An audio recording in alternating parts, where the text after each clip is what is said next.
Hey everybody, it's Ed Conarchy back with Conarchys Corner. Hope everybody's been doing well. Been really busy. That's why I haven't been able to keep my commitment of weekly video blogs, but I wanted to make sure I brought you up to date on a lot of things that are going on. Yes, I've been tardy because we've been extremely busy. Had our biggest closing month in October and working on another one here in November as we're trying to help everybody get in on what I called in the last Conarchys Corner the grand finale. That I believe this is the grand finale of interest rates. The last call, get on the bus or you'll miss it, forever hold your peace, whatever you want to call this.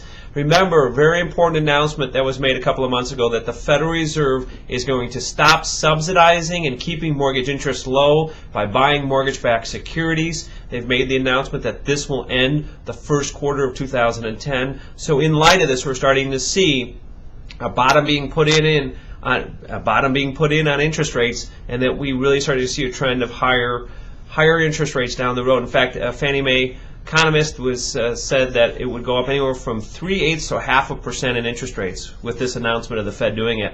I believe that it could even get closer to a full point higher as we start to look at what rates did before the Fed started buying and where they're at today. So what do? I can't say it enough. This is your last call. This is the grand finale. If you have not had us do a free review and analysis of your current mortgage to see if it makes financial sense for you to refinance, do that now. Just drop me an email, give me a call. We'll review your current situation, see if it makes sense. And remember the key words that I said there. If it makes financial sense to do a refinance.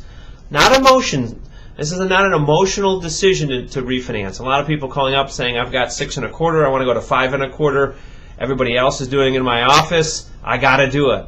I got to get on the train. Well, hold the horses there. We've got to do the numbers. We've got to make sure you're going to save enough money to offset any costs that would be there on the refinance. In some cases, we can do a true no-cost refinance where we're able to raise the interest rate slightly and cover all your closing costs. Again, that's a financial decision to make to see if we go for a lower rate and pay costs or a higher rate and pay none.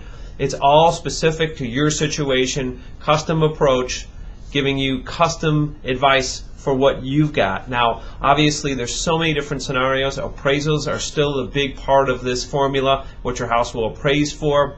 Now, there are 2 plans that are out there. The Fannie Mae plan. If your loan is held by Fannie Mae, you can do a refinance even if you don't have 20% equity in your home and not need mortgage insurance.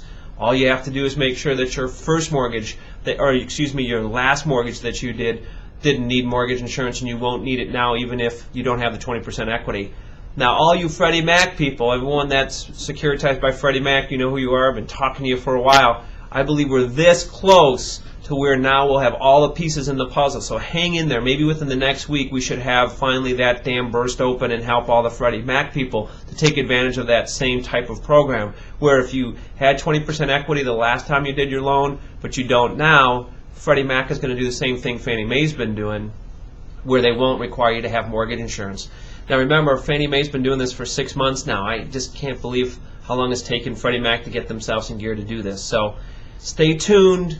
We'll get a hold of all the Freddie Mac people, and we'll probably launch an announcement once that's up and running so that you know that you can take full advantage of that.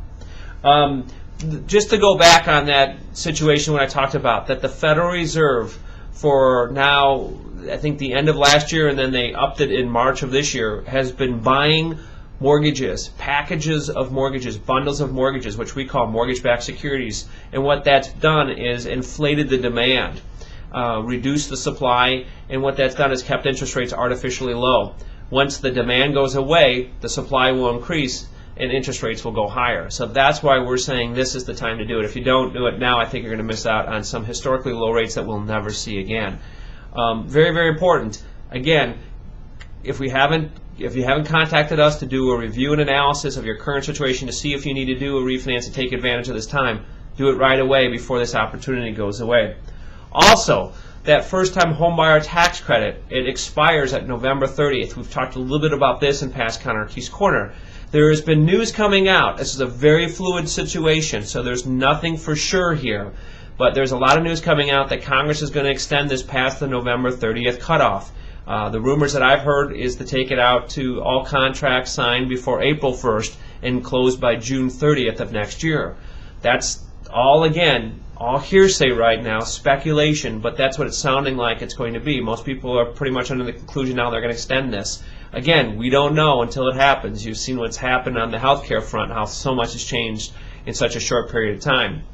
Now, here's the caveat, though, that they're going to try to change this from some of the rumors that we were hearing, where now all of a sudden it's going to be open to more buyers, because where there were income restrictions, they're going to increase those. So what it used to be right now, I believe, is $75,000 for an individual can take advantage of the tax write-off, and you can't make more than $150,000 for a married couple. Well, there's talk about them in some cases even doubling those up to $150,000 for an individual, $300,000 for a married couple. One of the most recent ones I heard is $125,000 for an individual, $250,000 for a couple. So there's just so much going on. But what it sounds like, maybe some of the higher income people can take advantage of this $8,000 tax credit too. Also, a move-up tax credit for people who own homes today. What we're hearing on this front is the rumor that if you've lived in a house 5 out of the last 8 years and you're going to be buying a new home and you go to contract, now what the specifics are here is you'd go to contract after November 15th, assuming that's when this bill would be enacted, and sign a contract by April 1st, that if you're a move-up buyer and you do this and you buy a new place, you could have a credit up to $6,500. Again, this is hypothetical, this is rumors, this is speculation, but we're starting to hear from multiple sources that there may be this attached to the bill too. So obviously stay tuned, and we'll keep you in touch with what's happening and get the news out to you, obviously, once it happens. So mortgage-backed securities, the Fed buying is going to be going away here. We know that for a fact, that it's over. The Fed said by the first quarter of 2010, so interest rates are going to go up. So we're at the last lows of 40 years, so the last hurrah. We've got to take advantage now.